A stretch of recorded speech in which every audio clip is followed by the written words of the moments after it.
Crystal Tower information, Whiskey 2153 Zulu, wind 060 at 5. 076 Mike Juliet, this is departure radar contact. Hazardous weather information from Minnesota available on flight service frequency. You've dialed in the Flying Midwest podcast, connecting aviators from across America's heartland, sharing news, information, and events from around the region.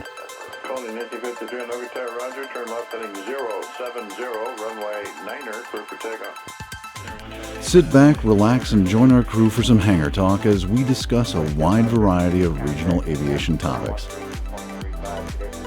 Departure 71143, flying 5, runway 28 left, quick takeoff, left hand southbound first. And now, from our home at the Anoka County Blaine Airport, our checklist is complete, and we're ready for departure for another episode of the Flying Midwest podcast. Contact departure on your flight. What is going on, everyone? Jim here with the Flying Midwest podcast. So happy you're able to join us. On this episode, we're joined by Liz Kailey, aviation technical analyst with Jeppesen. She's one of the main writers behind the popular aviation training materials, Guided Flight Discovery. She talks to us about her role at Jeppesen, how she gets started, and what they have in store for the future. And as always, news and events from around the region with some friendly hangar talk along the way. So strap in and let's take off into this episode of the Flying Midwest podcast. Hi, Maddie. Hi, Jim. Welcome, everyone, to the Flying Midwest podcast. We're so glad to have you. Maddie's not glad to have you. She's making a face. No, my brain just went... I was going to say something, and then my brain forgot English. So, no. Okay. We know you have many choices in podcasts, so thank you for choosing Flying Midwest podcast. That would be a hilarious... Welcome aboard. There was a controller who kept saying welcome aboard whenever somebody got on frequency the other night. It was hysterical. Seriously? Yes. He would just say, United 1233, welcome aboard. Radar contact, welcome aboard. It was so funny. I like when controllers have fun. You ready to do this? We got an exciting episode coming up. Oh, yeah, we do. Oh, I'm so excited. You want to talk about Liz for a second? I would love to talk about Liz for a second. Let's hear it. As you may have heard through me talking about it or... The last episode. This episode, we are pleased to bring on Liz Kailey, who works for Jeppesen. She is the head of the entire flight training department, and she is single-handedly responsible, for the most part, for the Guided Flight Discovery books, which I'm sure many of you are familiar with. She has me included. And she has decades of experience in aviation. We're excited to hear her passion for what she does. Just a minute. One point of order before we get to the interviews. As we do the news and events, Trevor's out flying around once again. He will join us in the interview with Liz. We'll see you around, Trevor. So guess what I did today, Maddie? Jim, what did you do today? I met up with the Badger pilot. Oh my gosh. So we talk about him an awful lot on here and just the great support that he gives us as a podcast. I want people to know he is a real person. We don't just make him up like some fictional character, the Badger pilot, to boast that we've got a fan. Andrew is a real guy. He's super awesome, and I had a great opportunity to sit down and chat with him for a little bit this afternoon at my hangar. He was in town and was gracious enough to take a few minutes of his day to come hang out. Oh, that's so fun. And guess what we did? What did you do? Not only did we take a picture, he indulged me in a little bit of an interview. Oh, I'm excited to hear it. Yeah, I talked to him for a few minutes, so we're going to play that right now. All right, I am here with Andrew, the Badger pilot. So I want to first of all thank you for being patron number 1 on our Patreon page.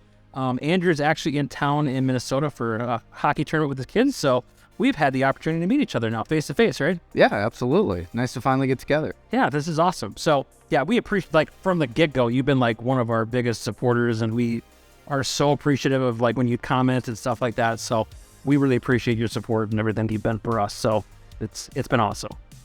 Yeah, well, I've been happy to do it. I love the content. It gives me something to listen to on the way to work every day. So glad to hear it. So you have a YouTube channel under the name Badger Pilot, right? Yeah. Yep. So what do you got going on the channel? It's basically just following me around flying. If anything exciting happens, I'll throw it. And if it's a boring flight that I don't think anybody will watch, I'll just delete all the video and, uneventful flights are good things for us. Yeah, right. But if something interesting happened, I had a runaway trim on a recent flight, so that made a video. Okay. Anytime I get a decent flight in IMC, cloud surfing always makes for a good video. Yeah, for sure. But I started filming just because I had a lot of, we'll say, precautionary landings, one borderline emergency, and I thought, well, maybe, for 4 or 5 precautionary landings in 150 hours, that seems like a lot. Maybe some people would want to watch this, so I just threw a GoPro on the plane and went with it. Okay. And how long have you been doing that now? I've been, let's see, shortly after getting my instrument ready, so not that long, about 3 or 4 months. Okay, so pretty fresh then. Yeah. Okay. And did I see a video where you fly into Oshkosh, except for it's not during your adventure? I can't remember who you were flying with. It was Flying Stampede? I was flying with Flying Stampede. Ed Bissero from Flying Stampede, who has been on your show. Yep. Yeah, we flew in at night. The FBO was locked. We had to find our way in. Typically use the CTAF for correct. that. And we went to Friar Tuck's because that's what you got to do for Oshkosh. Right. Yeah. Even if it's not during your adventure. Exactly. Yeah, it is an airport the other 50-some weeks out of the year. Right. Now, not that people forget that, but I mean, it's still an airport that gets used, so. Right. Tell us about your journey to be CFI. We're both learning how to fly from the right seat right now. How's your... That's a great question.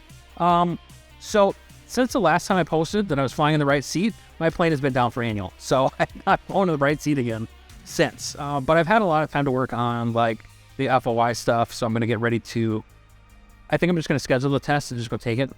Sure. It's the best way to do it. Get it out of the way. Yeah. The way that I feel about every rating I've ever done, I'm never ready for the test in my own mind. So if I just schedule a test and study like crazy, then I'm typically all right.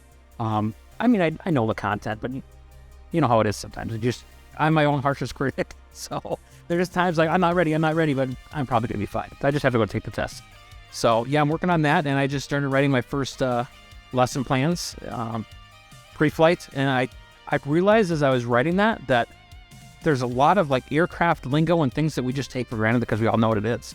But when you have to really break it down to a student level, like where we all started, because there's things I'm trying to explain to my instructor, and she's a great actor in this regard. Well, what does that mean? What is this? And she's asking really good questions that are like, yeah, I have to dumb it down a little bit. Yeah, I have to dumb it down a little bit just to help people understand the things that we just commonly know. That's part of being an instructor. So that's been a little bit of a challenge, just taking for granted what we know in the common lingo and just breaking it back down to the lowest level. Sure. Yeah, it's like explaining it to a kid. Yeah. Take an 8-year-old flying for the first time and try and explain them what flaps are. Well, it's weird too when it's the CFI that you started flying with is now running you through CFI. Looking across the cabin of the plane and seeing her over there asking these questions, I'm like, it was a little surreal. But she's really good. She's got really great questions that she asked, and I'm very fortunate to be learning from her. So I say that in case she's listening and I can suck up a little bit for the next lesson. She'll be a little lighter on me. Well, there you go. Absolutely. Right. Well, I really appreciate you coming down to the beach house here in my hangar.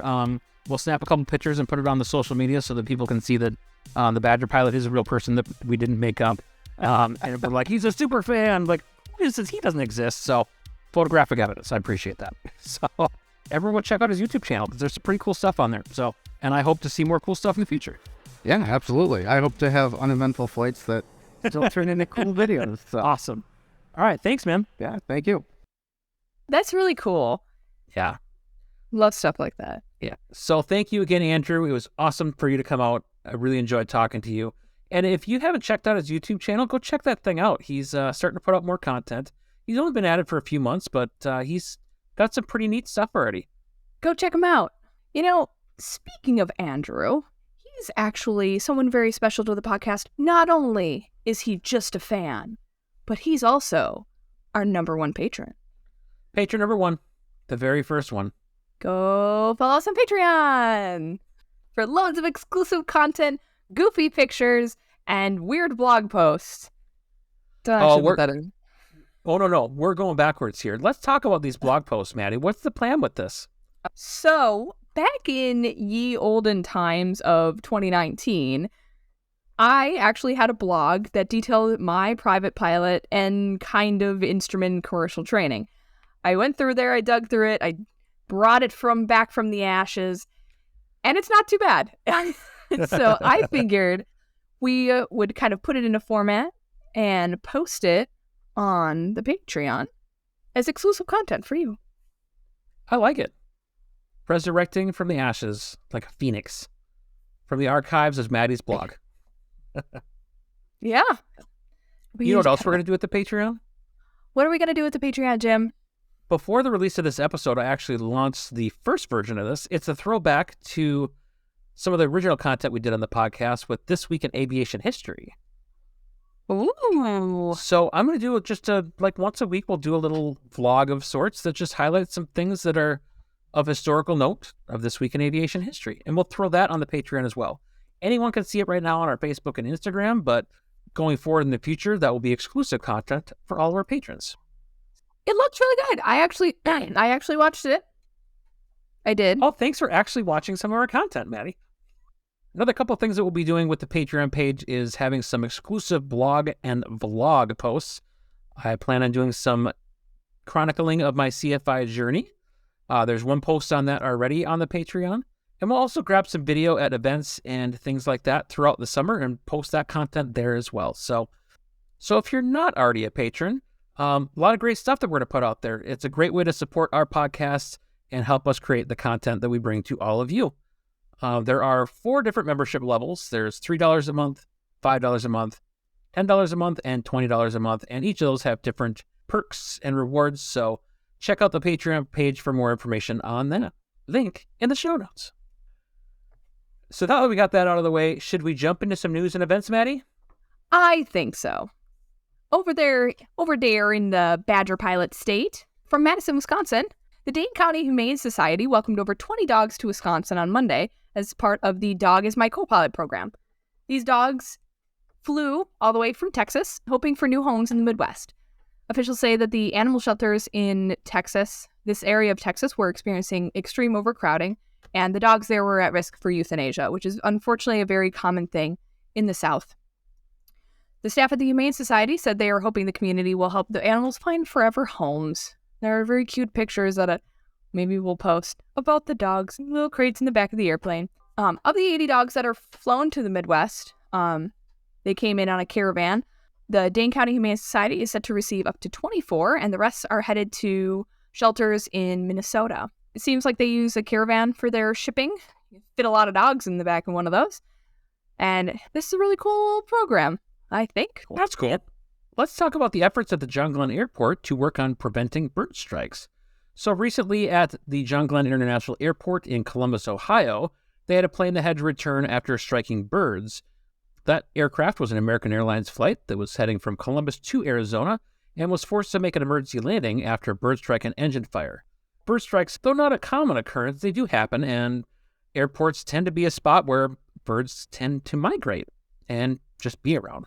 So the Columbus Regional Airport Authority has taken action to help mitigate that issue by using things such as pyrotechnics, propane cannons, scare devices, and other means to control the wildlife in and around the airport that present safety hazards. So for those of us in and around the Midwest, it is currently nesting and mating season for geese. This does present an increased level of their activity. So make sure that you're watching out for migratory waterfowl in the vicinity of the airport. That's what they say on my ATIS all the time, so I figured I'd just repeat it to all of you. So No, you're not the only one. Caution, birds in the vicinity of the airport. Yeah. Gee, I'm sure. 'Tis the season, folks. So not just the big planes, but us too, and general aviation. Keep an eye out for those birds. Down to my neck of the woods. The Airline History Museum, which is formerly known as Save a Connie, has been locked out of its hangar facility at Charles B. Wheeler Downtown Airport in Kansas City since last fall.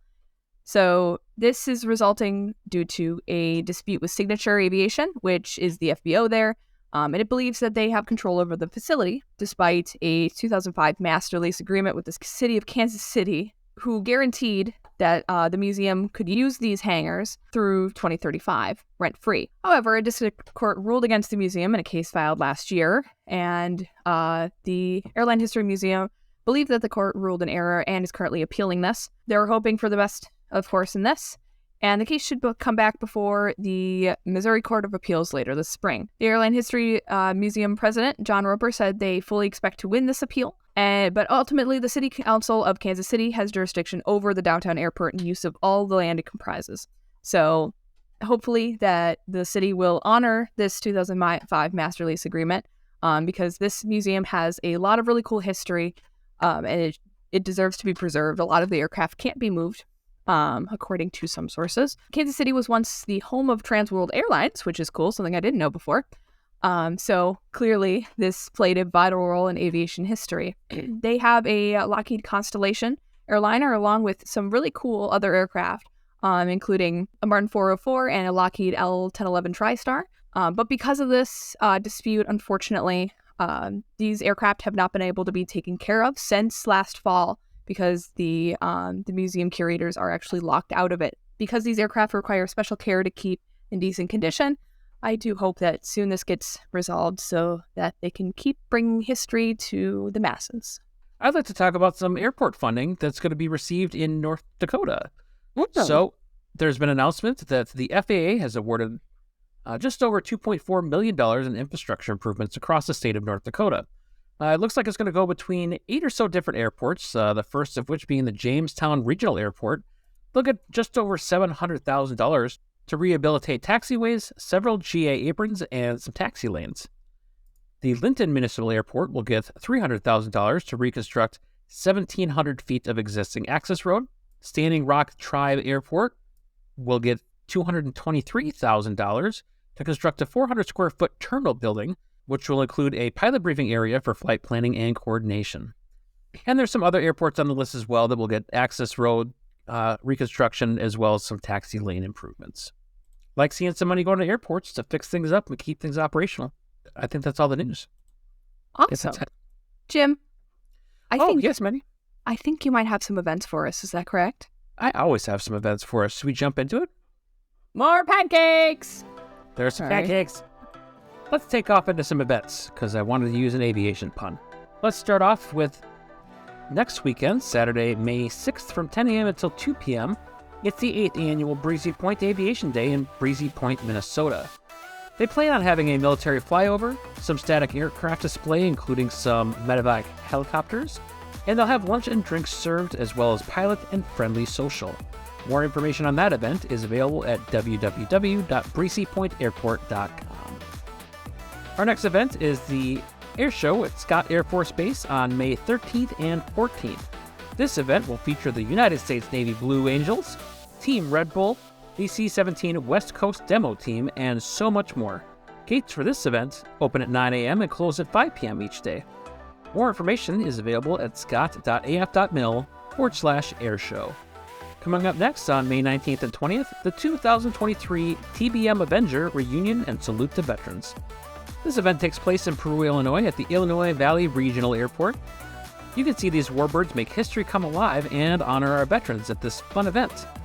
Hours for Friday will be 11 a.m. until 10 p.m. with air show times from 1 to 4 and 7:30 to 9:30 p.m.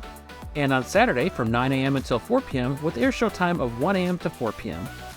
More information at tbmreunion.org. Our next event is also the weekend of May 20th. On May 20th, you can partake in the Wausau Downtown Airport Armed Forces Day. The event starts at 9 a.m. and there will be free breakfast for the first 200 people registered for the event. They'll also feature remote control and aircraft demos, as well as static aircraft display, including a National Guard Black Hawk helicopter and the Minnesota wing of the Commemorative Air Force's B-25 Miss Mitchell. To learn more or to pre-register for this event, you can go to www.learnbuildfly.org. And there's one more event that weekend I want to talk about, because I'll probably be there. The Great Minnesota Aviation Gathering. This is the annual gathering of the Minnesota Pilots Association and will take place at the Buffalo Municipal Airport in Buffalo, Minnesota. You can check out a number of interesting hangar flying presentations, check out the exhibit hall, and catch up with your fellow Minnesota pilots. The hours for the event are Friday, May 19th from 9 a.m. until 5 p.m., and then again on Saturday, May 20th from 8:30 a.m. until 4 p.m. If you want more information on that event, you can check that out at mnpilots.org/gmag. And I think that will take care of our events for May. You don't want to say anything like it's going to be May? It's gonna be May. Thank you. Well, with our news and events out of the way, should we get into this episode's featured guest? Oh my gosh, yes. I'm so excited. I think I've said that like 80 times, but my excitement knows no bounds, especially when it comes to Liz. Yeah, Liz is pretty awesome, and I really think you're going to enjoy this interview with her. It's hard not to be like super enthusiastic about airplanes after talking to her. Well, let's stop talking about it and let's jump into the interview. Welcome, Liz, to the Flying Midwest podcast. Well, I am Liz Kailey. I work for Jeppesen / Boeing. I actually started at Jeppesen 28 years ago in the aviation training department, and I write pilot training. And so that's kind of me in a nutshell. And I have 100% read your work. So thank you for that as I've worked through my ratings. Oh, well, So- I appreciate that very much. Thank you for supporting our pilot training. So with each episode, we like to start off with a rapid-fire series of questions to get everyone all warmed up and put you on the spot a little bit. I'll be honest with you, we do judge your answers just a little bit. But Jim more than me. This is still somewhat of a safe space here. Okay. So, are you ready for our Fast 5 questions to get started? Yes, how fast do I have to answer them? Well, Tip of the tongue. we don't have a real clock in front of us. All right. So, first question. If you could buy any airplane, what would it be? Cirrus SR-22. Ooh, Cirrus. Turbo. That's the She's first. good at this. Okay. I've been thinking about it for a long time. So, and I mean, obviously, if I had, well, I guess you could say buy any airplane. I'm talking about an airplane that I would enjoy flying every day and that I know how to fly. Okay. So that would be the Cirrus SR-22. I think it's just a fabulous airplane. I went to Duluth to get my Cirrus instructor certification and wrote Cirrus training, and I love the airplane. I think it's super comfortable. Love how it flies, love how it handles. So yeah, that would be my airplane of choice. Question number 2. What is your personal favorite airport? I haven't been there in a long time, but I'm gonna have to say Ames Municipal Airport in Ames, Iowa. And the reason I say that is because that's where I learned to fly. Really? That's where I did. That's a where I good did reason. Where I did my first solo and where I got my private pilot certificate. And I was doing my training at HAPS Air Service, which actually is still there. And so, yes, I'm gonna go with Ames. Funny. All right, Ames it is. Question number 3. Who is your most memorable passenger? My most memorable passenger. I don't know if I could even answer that. I guess I would say this isn't just a one-time thing. So this isn't like a one-time passenger that I had that was really memorable. This is actually a student, and it would be my son. I taught my son Ohion to fly, Oh, cool. and so he was initially, I would say, my most memorable passenger because he has been flying with me ever since he was a baby, ever since he was a year old, but didn't start taking lessons until he was about 15. And I did all of his training, and he got his certificate when he was 17. So passenger and then / student. That's cool. All right, so question 4. We're going to go with a place you haven't been, but what would be your dream flying destination? Dream flying destination. That is actually something I have never thought about. We ask the hard questions here. Yeah, you are asking a hard question. To be honest with you, as I sat down to prep for this episode tonight, I asked my daughter to come up with the Fast 5 questions tonight. So you can blame my 12-year-old for the hard questions. I'm just going to go for something. This isn't something I've thought about, so I'm just off the top of my head, I'm going to say New York City. I like to fly into LaGuardia or JFK. That would be cool. That would be just so cool. First of all, I love New York just in general. I've flown Me too. once around that area back when you used to be able to fly kind of down the Hudson. Never been into obviously one of those airports, but I would love to go back and fly into one of those airports in New York. Good answer. Yes. I think that's a great answer because of the fact that I used to live out in Brooklyn, so I'm Oh, you pretty did? familiar with that area, and I miss it. My dream It's is to go quiet. do the Hudson, because you can still do the Hudson, you can't do the East River. So the final question, and my favorite question, this is not one my daughter wrote. We asked this to everybody. If you could meet with and talk with one aviator, dead or alive, who would it be? Captain Jeppesen. Oh, Nice. He's a pioneer. I mean, Yeah, and so I met him once as he was walking through the building. I've worked at Jeppesen since 1994, and he died in 1996, I believe. And it was a passing by kind of thing, walking through our department, didn't talk to him. The whole building is Jeppesen statue, Jeppesen statue at the airport, Jeppesen Terminal at Denver International Airport. He founded the entire company that I work for. And yeah, absolutely a pioneer. Jeppesen had his little black book that he kept all his notes in, and, essentially invented the charts for everyone for around the world now. I mean, yeah. So the reason that I'm a part of all that is that Jeppesen, the company, bought Sanderson, which was aviation training, way back in 1974, and combined, and it used to be called Jeppesen Sanderson. But I would love to sit down with him, thank him, talk to him about, his history and how he founded the company. Yeah, that's who I would meet with. Fantastic answer.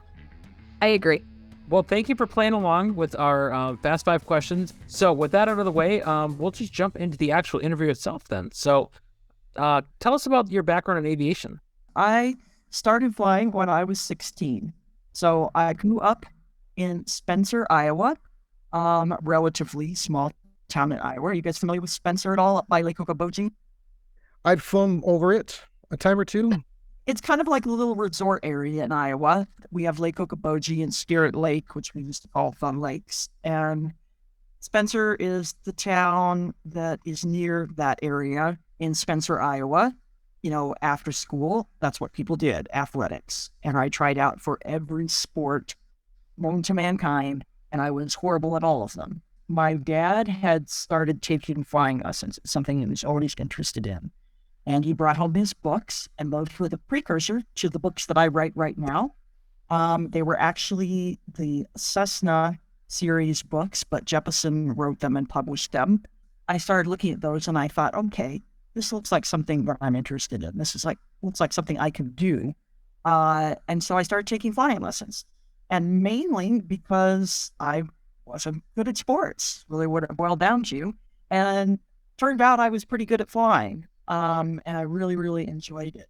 I got my pilot certificate when I was 18, my first year in college in Ames, Iowa. And at that point in time, hadn't thought about it for a career. I didn't know anybody that was a career pilot. I didn't necessarily think that was the path that I was going to take. And I wanted to be an artist. So I actually went to school for graphic design. Oh. And a lot of the things that I did in graphic design, because I loved aviation, had aviation type theme to them, a lot of the samples and things I put in my portfolio. But I never really thought about how those two things might come together later on in life. I moved out to Colorado, and I was looking for a job as a graphic designer. I actually found a job as an illustrator, and a week after I got that job, I broke my wrist. Oh, I couldn't draw. And that's back when everything was done by hand. Oh, but I man. could still fly. I had a brakes on my wrist, but I could still fly. And so I thought, well, you know what? I'm just going to go on and I'm going to, at that point in time, I had my instrument rating, my private and certificate in instrument rating. I thought I'm going to go on and get my commercial certificate. And I went out to the local airport at Centennial Airport. Oh, yeah. Denver, and started working the airport. I was working the desk dispatch for Wings of Denver Flying Club. And I thought, wow, look at all these people flying. And, you know, they're going to do this for a living. And so I got my commercial certificate, got my flight instructor certificate, and kind of the rest is history. Then I thought, I'm going to fly full time. That's what I'm doing. And I taught full time for 4 years. Was assistant chief instructor at the 141 school there. And then I got a job with the commuter airline out of Chadron, Nebraska. Anybody remember GP Express? I've heard of it. I mean, GP Express turned into United Express. But I had met my husband flight instructing. We were both flight instructing at Wings of Denver at the same time. And now we're both flying for a living. So I'm flying out of Chadron. He's flying out of Denver. He was working for a charter company where you literally flew to your destination, and then you sat at that destination and stayed there until you got your next flight. And so it's there. Funky. So he did that, you know, and he'd be gone for a month at a time. I was flying crazy amount of hours and living out of Chadron, Nebraska. We saw each other about once a month. And then we thought, how are we going to do this the rest of our lives? Try to arrange these schedules. Oh, sure. I actually had another skill, graphic design. He had no other skills. All he knew how to do was fly airplanes. And I knew somebody at Jeppesen in the training department, and they said, hey, we're looking for somebody, this is the way they put it, that can think visually, but also has, the aviation experience. And so I took my portfolio in there, full of all my samples that literally were like covers of, training manuals, because I had done those as samples, and, T-shirts that had flying related things on them, illustrations, and all these different samples. And I walked in there with my 4,500 hours of flying time and my 2,500 hours of dual given and my portfolio, and that was it. The rest is history. Perfect job for me. Wow. I was going to say, so you started off in the graphics part of it, and then you've really, sounds like through the progression of your career, touched a couple of different areas within Jeppesen's People do it all the materials. Well, so I actually didn't do graphic design for Jeppesen. I always did writing. But they wanted somebody that had that creative vision, I guess, that could think about how to write a video and what to show for that video or what to show for illustrations for the books, and right from the piloting and instructing experience. So, one of the first things I learned when I was writing videos was don't think so literally. So initially, I would do things like, start talking about a regulation or, talking about 91-205 equipment requirements. I'd literally show a picture of the regulation, and my producer at the time, videographer, said, oh my God, that's so boring. Why are you doing that? He said, you need to show what the regulation's about. It can be glamorous. Show something glamorous. I actually learned along the way, even though I have a lot of that creative background. The actual first video script that I wrote was for our CFI renewal program. We don't have it anymore. We had it a long time ago. And every quarter, you would get in a binder, you get these a printed section that was part of the renewal, and you would get a video. The video was about different types of training, like transition training, mountain flying, things like that, getting a tail wheel check out, those types of things. And I remember I had 5 little vignettes in this video, and each one of them had an instructor and a student, and they were training for whatever that particular task was. And I can always write myself in the videos because I'm writing them. So I wrote that I'm starring as the instructor, and one of the women in our department was the student for just one of the 5 little vignettes. And I took it to one of my editors at that time and said, no, you can't have 2 women in one of these little scenarios. And I'm like, what? And he said, no, that's going to be too many women. And I said, well, there's every other scenario has men in them. Because but you got 2 women together. And I'm like, I think that'll be okay. So I had to push for that, and I got that. And they finally said, yeah, okay, we can do that. But then I wrote myself as the tail wheel instructor, and I got a lot of pushback. This is a long time ago, remember, guys. So this is, they said, no, there's not going to be a woman as a tail wheel instructor. And I'm like, why not? Like, oh, well, women don't fly tail wheel airplanes. And I'm like, well, I think that they do. I actually didn't win that battle. They said, you could be the student on the tail wheel. And yeah. Oh, geez. But women can't fly tail wheels. But you're not going to be the instructor. So, that was my first kind of foray into writing video. Like I said, that was 30 years ago, kind of at the very beginning of some of that. And I was kind of in at the beginning of some of the, our new way we write pilot training. One of the first things that we did with our new series of textbooks, which we call Guided Flight Discovery, we were some of the first in the industry to put human factors in all of our content. And back then, the FAA had their aeronautical decision-making advisory circular, but they didn't have a lot of human factors in any of their content. And I actually did a bunch of research with a lot of airlines, and primarily United Airlines, because they were here in Denver. Well, they're also one of the first ones that came up with what that really brought up modern CRM. What it was back then was Command Leadership Resource Management, CLR. Yeah. And so we modeled our human factors off of theirs, and I wrote it so that it would be general aviation applicable. And we actually wrote one of their videos for their training, for the CLR training. So we kind of shared resources. We put that in our training starting from ground zero, like the very first chapter of the private pilot textbook and syllabus, and worked all the way through with the human factors training, and we've been doing it ever since. As somebody who is relatively new in aviation, I've only been in aviation for about 5 years now, human factors is like the thing. The FAA focuses a lot on it, but you look into anything, operations, accidents, the way things are designed, now it's all human factors based because, shocker, we're humans, like going into the reasonability of it. Yes, it makes complete sense. But the fact that you guys kind of spearheaded that for GA, I think that's really incredible. Yeah, it seems so strange that it didn't used to be there.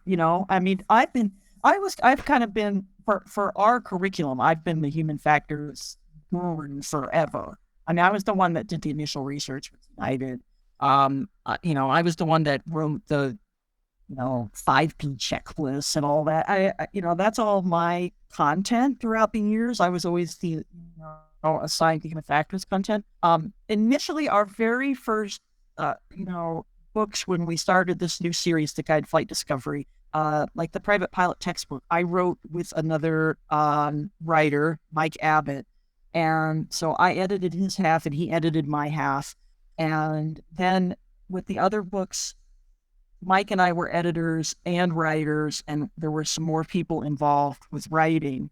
And then over the years, and I'll be blunt about this, Boeing didn't quite understand what we had with the GA training, their airline training, their big airplane training. And so they were not continuing to support that that training department. And so if people got laid off, or they left for other jobs, or they got promoted, they didn't replace them.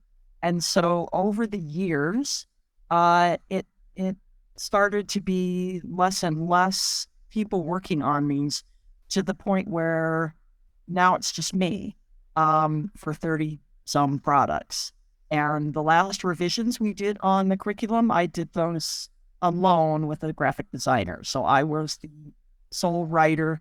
I rewrote about 3/4 of the private pilot textbook syllabus, maneuvers. We did practical test study guide.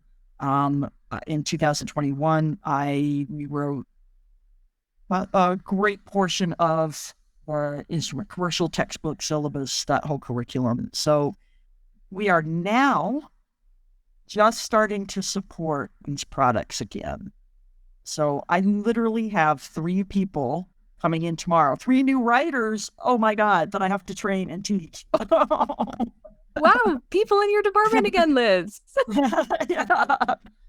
I've got a pretty specific question. With your lineage with Jeppesen, you've been there for a long time. Has there been a point where it could have gone either way? You could have stuck with curriculum development versus going to videos and writing your own scripts for videos. Has there been kind of like a tipping point of one over the other where you kind of saw yourself? I've got to do so many different things working, just writing the pilot training. So as I was talking about, I initially started, actually the very, very first thing that I did when I worked at Jeppesen, I wrote the airport qual charts. So, where you have to have the special qualifications to fly into Telluride or Hong Kong or whatever. I actually wrote those charts, looked for those photos, did all the research for those. Then I did videos. I've written training. Literally, I've written some of the FAA content. I've done print content. I've done online content. I do all the videos, like our maneuvers videos. I fly all those. I narrate all those. I've written training for Everett. I've written training for Sears. I've written training for Diamond. So I've done a tremendous variety within the training department. I have never wanted to go outside of that. I actually was offered management positions several times, and I would always ask, well, how much of my time is going to actually be managing people, and how much of my time will be writing content? He said, well, about 80% of your time will be managing people, and about 20% will be writing content. And I no, I don't want to do that. I want to write the content. And I've been really fortunate that the content I've written has been a huge variety. It's been a wild ride. I've got to do so many different things. When we had the CFI renewal program, it was, and if you were like the first person, when you got hired at Jeppesen in the training department, you were the person that had to man or woman up the CFI hotline. Little cell phone with the name SME on the side. Yeah. And, people, flight instructors would call in and ask questions, and, I'd learned from that is that you don't need to answer right away. Meaning, think about it. I always felt like, oh my God, they're calling and asking me a question. I need to say something right away. And 9 times out of 10, you're going to say something wrong. So a lot of times you'd say, okay, listen, I need to look that up. I'm going to call you back. It's super interesting. I also used to sign people for our CFI renewal program. I got a certification that I could sign their certificates. There were CFI certificates that they renewed. And I had a guy call the CFI hotline one day, and he was arguing with me. He was arguing with me about maneuvering speed. And he was saying, I don't agree that maneuvering speed increases when weight increases. And I'm trying to explain all the aerodynamics to him. And he'd call me like almost every day and start faxing me things. That's when we had faxes. He'd fax me these things. He'd like, oh, I don't agree with that. I'm like, okay. I don't think he quite knew who he was talking to. And at one point in time, I said something that he kind of knew I was a flight instructor, which I think he must have known. I don't know why they wouldn't have a flight instructor manning the flight instructor hotline. But he said something to me about that he had damaged his airplane. And I thought, that doesn't sound good. You know, they'd overstressed it. I think that's why he was so adamant to argue about the home hearing speed thing. And he said, "Is that your name on my certificate?" I said, "Yes." And I think all of a sudden he thought I'm from the FAA. And he's like, "Hey, you know that stuff I've said about maneuvering speed? Never mind." And that's the last I heard from him. So, Liz, clearly you've been with Jeppesen for a long time, and you've been doing all sorts of things, all really, really cool training stuff. Have you seen the progression from the early days when you first started with it, and the advancements that you saw in things like videos and the computer-based courses when those started to become a thing, and mobile apps and the stuff that you guys are kind of planning for the future? I know that's a loaded question, but... Yeah. So, I mean, we started with videos, and they were VHS tapes, and then they were DVDs, and then we were kind of told at one point in time, print's dead. Nobody's going to want books anymore. Everything needs to go online. You know, everything needs to be an online course.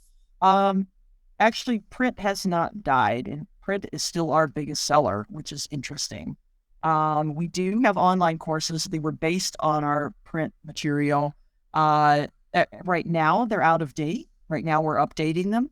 The reason they haven't been updated sooner is because there's only one of me. It was interesting that it didn't immediately progress, or nobody wants print and everybody wants an ebook. All of our print books are in ebooks, but print, where somebody can hold it in their hands, is still the most popular. Our online course is definitely going a different direction, way more interactive. The way we're teaching things now is use of flight apps like that, and like hunting apps like ForeFlight, EFB. And so, you know, that's going into our training. I think it's going to evolve to be, more tablet-based with the training in combination with things like ForeFlight.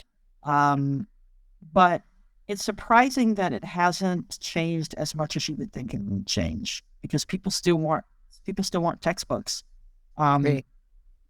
So you'd have trouble signing my ebook, so yeah, I want the physical textbook. Sharpie right across the face of your iPad. No, it's okay. No, you're right. And scientifically, there have been studies done on this. The way that you scan and read a physical page is different than the way you scan and read a digital page. So while digital resources are great, awesome being able to just search the far aim, like by keyword, oh my gosh, brilliant. But if you want to read something and really comprehend it, the physical book, that's how you do it. Correct. I mean, I didn't read that fact, but what you're saying is, I think that is, reality for so many people. They like the physical book. There is a personal attachment that people have to the flight training textbooks. Mm-hmm. So, and I've discovered that by going to Oshkosh, and people are literally having me sign their books and taking my picture. And I didn't used to go to Oshkosh because I was always the one that was writing, and I was kind of chained to my desk, writing, and I always had a deadline. And at one point in time, they said, "Hey, we really need somebody that knows these products inside and out to go to Oshkosh and talk about them." And that was a huge surprise to me of the feelings that people had about these books. And, when they would meet me and they would say, "Oh my God, you wrote this, your name is in this book." And I'm like, "Yeah, here's my picture too. And here's my son's picture." The new versions of these, I'm right up in primary writer and editor. I've kind of been the primary writer and editor all along of most of these. That was super cool to see the impact, I guess, that they had on customers, the way customers felt about the books. And I think you don't get that with a digital book. No. I know that it's a much more visual generation, and as far as what kind of content they go after, short format visual content. So how do you change or modify your products then to grasp that audience? So one of the things that we're doing, like with our online content, is it's more interactive. It's not, sitting and passively listening to a narrator the whole time. So a lot of it's not narrated and you're picking and choosing things that you want to look at. Another thing that we worked on, and this is one of the things that we worked on for Emirates, because that was a completely different audience. The people that were going to Emirates Flight Training Academy are starting out wanting to be professional pilots and going into it with more of, I am proud to be an Emirati, and that's part of my motivation is that I'm going to fly for Emirates Airline, and that's more my motivation. And so one of the things we started doing is what we call the flipped classroom or blended learning. So while the students outside of the classroom do some of that basic core, and we kind of get rid of some of the fluff with that core training, whether it be online or in the textbook. And then when they go to the classroom, we've created a lot of activities for them and challenges and things to do to engage them and apply that core knowledge. So the classroom isn't just a lecture anymore. And so, for example, maybe a challenge that you would have, you divide up into teams, and you're kind of doing a tag team thing where you have to write down all the required equipment for 91205.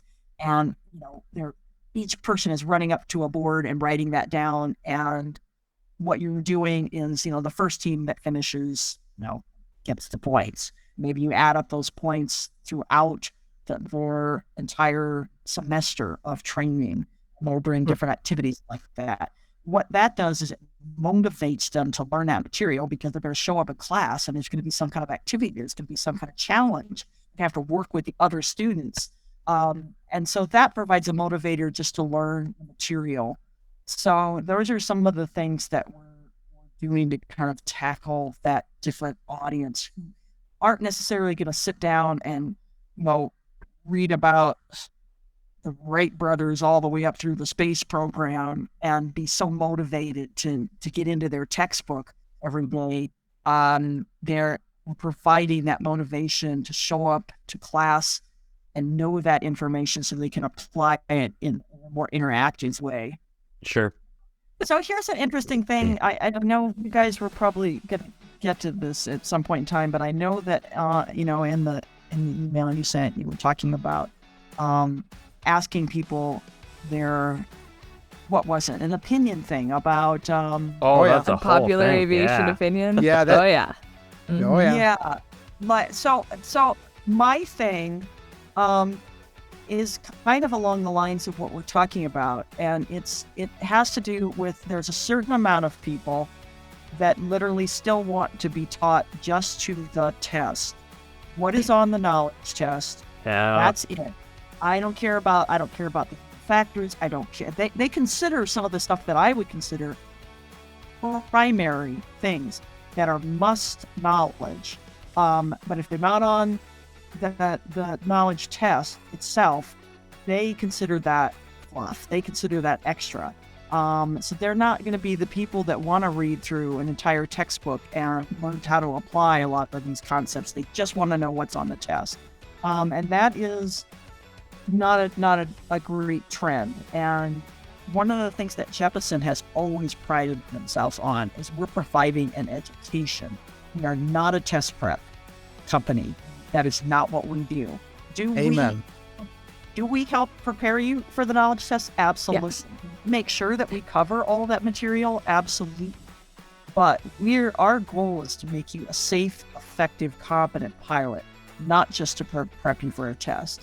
And that is something that sometimes we have to explain to schools and individuals who say, well, why is there so much in this textbook? This is overwhelming. And that is primary, and that is kind of our mission. And one of the things I've discovered, interestingly enough, I teach an aerospace class to middle schoolers. I volunteer. One of the things I've learned from that class is that's kind of, it's part of the education system that kids have started to get that feeling of, hey, I don't need to know that if it's not going to be on a test. And one of the things that our program does, it's called an enrichment program. It's an aerospace enrichment class that I teach. And one of the goals of that program is to teach kids to learn things purely for the joy of learning them. No, they're not going to get tested on, flying the first powered airplane. They're not going to get tested on Newton's 3 laws. I'm not testing them on any of that. I want them to learn it because it's cool. And they're going to learn about rockets, and they're going to learn about airplanes. And we're going to launch Estes rockets, and we're going to take a tour to the airport. And people will say, well, why do they need to know that? Well, they don't absolutely need to know that. But they're learning it for the pure joy of it. It's not something that is on the test. And so I guess that's kind of one of my pet peeves of being in education for so long. And it's, whether it's training pilots or whether it's teaching the aerospace enrichment, I want people to truly feel like they want to learn things for the joy of learning, to receive an education, to be a well-rounded person, and for a pilot, like I said, to be a very safe, effective, comprehensive pilot, and not just learn things for the sake of it's going to be on the test. I'm out of questions, you guys. I have one more question, and it's short. Liz, will you be at Oshkosh this year? Yes, I will be at Oshkosh this year. Woo! Okay. That is all. I will probably be giving more presentations. I think they want me to give a presentation. Awesome. Well, as somebody who attended the presentation last year, go to it. It's really good. Okay. And I think they're going to try to promote that stuff more, too. Good. I think. Well, Liz, thank you so much again for coming on the podcast, for your first podcast. Yeah. Oh my gosh, we're honored. Yeah. Thank you. Well, thank you guys. So I really appreciate it. Well, we'd love to have you on again sometime. We could have an Oshkosh recap or something. Well, thank you again so very much for your time. We greatly appreciate it. Thank you, Liz. All right. I'm so glad this finally worked out. This is so cool. Well, have a good night. Have a good night. You too. Bye. Bye. Bye. Liz, thank you so much for joining us. We really loved having you on the podcast, and we hope to maybe have you back on again soon. I hope so. I really like to listen to her talk about her experience with Jeppesen and all the great things they do there. So, and what they're going to do in the future. That sounds exciting. Very exciting. All right, Jim. Who's coming up next on the Flying Midwest podcast? Our next episode will feature Tyler Lauer from UND Aerocast fame. So he's currently a pilot with Sun Country Airlines, but he had a lot to do with the Aerocast program during COVID at UND, and he talks to us all about that in our next episode. Looking forward to it. Catch our merch on flyingmidwest.com/merch. We've got some cool new hot items. No, I'm just kidding. We've got a lot of cool new stuff that we've just put on the site. So if you're a crew neck person or a hoodie guy, we've got something for you. Yeah, and if you checked out my content at all in the last week or so, I posted some photos and some video of the new merchandise. So hope you'll check that out and rock your Flying Midwest podcast merchandise at all your events this summer so you can spread the word about this awesome podcast. If it helps, my dad bought a shirt and he really liked it. So A+. Maddie's dad approves. You heard it here first. He does listen to the podcast. So, Dad, thank you for supporting us and getting a shirt. And you look awesome in it. Thank you, Mr. Johnson. Thank you, Mr. Johnson. Final reminder, because you've probably been listening to the podcast and doing other things, go support us on Patreon. We're going to have that exclusive content and fun things headed your way. And if you are a higher tier, there may be some surprises as well. Dave. Okay. So a big thank you to our supporters. A couple of patrons are going to get a shout out on this episode. We have the Burns Bug Blender from Burns, Kansas. He is in the flight levels if you'd like to join him at that level of support. And we have good old Badger Pilot, patron number 1. Thanks, guys, for your support. And if you like what we're doing with the Flying Midwest podcast, you can send us an email at flyingmidwestpodcast@gmail.com. Or if you'd like to be a guest, you can reach out to us there as well. Or you can reach out on any of our social media accounts. And until next time. See ya! See ya! Flight Chef 536, contact Minneapolis Center 132.35. Good day. Thanks so much for joining us on the Flying Midwest podcast. Until next time, podcast service terminated, squawk VFR, frequency change approved. Good day.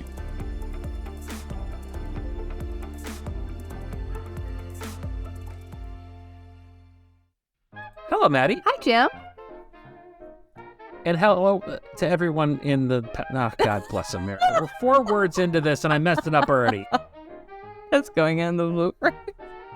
It is. I hit an and then I just go off the rails. Okay. You know, I just delete some of those, right? You can all you want. I know, but after that, my brain just like stops, and it's like hitting a brick wall like this. Okay. Maddie, if you want to be an airline pilot, you got to get your uhs in order. I know. Ladies and gentlemen, Liz Kailey.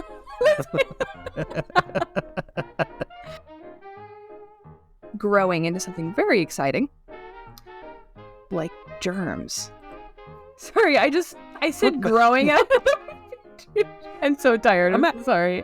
Imagine a petri dish of aerospace knowledge, if you will. For those of us that are flying around the Midwest, it's currently nesting and mating season for geese, so there will be. Quit laughing, Maddie. The hours of this event will be 9 a.m. until they tell you to leave. I can't see the time. Here we go. Can you guys save me if I start like blathering on like an idiot? I feel like I've done that a couple times. You've been doing that for months, and I haven't been able to stop you yet. So why would today be? Jim, please help. No, that's funny. All right, Maddie, you got a question? I do. Oh, I have lots of questions, but I have one in particular that I can ask right now. Hold on. I want to make sure that I don't biff it. I can ask right now, but hold on. Yeah, right now. Okay. Trust me, I wanted to, at Oshkosh, I would keep coming up to her and been like, I just want to talk to her more. I could talk to her for hours. I was such a nerd. Sorry, That's Liz. why she has the restraining order. No! Yeah. I feel like every time I say something, you just say, yeah. Yeah. Yeah. Yeah, duh, Maddie. No, the one time I said absolutely. Okay, you say affirmatives. No, this is going to be terrible. No, Maddie, you're wrong. This sucks. Shut up. Did you want me to actually do that? Didn't you say we had a turbofan? Woo, that part? Woo! No, yes, no. I wanted you to do that. It will be thanks to our Patreons, blah, blah, blah, blah, blah. And then you go, final reminder, patrons, blah, blah, blah, blah, blah. Exclusive content, etc., etc. Join the ranks of nerds who support us. Yeah, I'll put that in there too.